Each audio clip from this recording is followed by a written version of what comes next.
台电伫咧即几年已经了超过3000亿啊，外界拢咧要讲，即届电钱会去超过1成。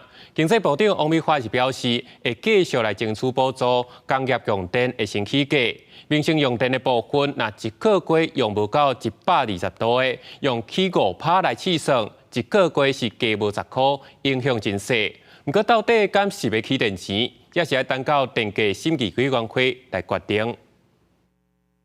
因应俄乌战争，和国际燃料价小欠悬，台电发电成本也起。不过台电为承诺减缓通膨的政策任务，到去年底有了3000多亿，有估今年会阁增加了钱1887亿。电价若是无起，或者是无政府的补助，台电净单有估会减少228亿。电价是不是全部要起，加做立会观测的焦点。涨或不涨，现在经济部尚未有定案。我们会提出相关的这个情境，让他们去参考。工业用电会不会涨？调涨的话，应该是会涨。经济部长王美花表示，工业用电会起，调整幅度会分尖峰甲离峰用电。另外，敏感的民生用电到底是不是起呢？无正面回应。以即马民生用电来看，民生用电330度以下，为2004年开始拢无阁起，期间各3摆调降。若是主体用电无到110度，2004年每度电是2.1块。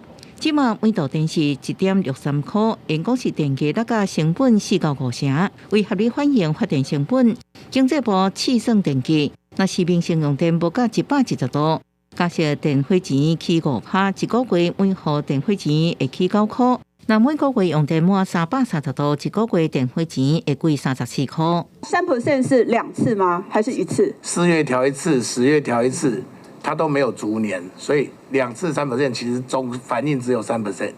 经济部显示，目前各国电价比较，发现台湾比韩国、法国、英国甲德国，不论是主体电价还是工业用电，每度电拢是上低。面对台电了钱，王美花承诺，电价调整会以照顾民生稳定物价做优先的考虑。记者综合报道。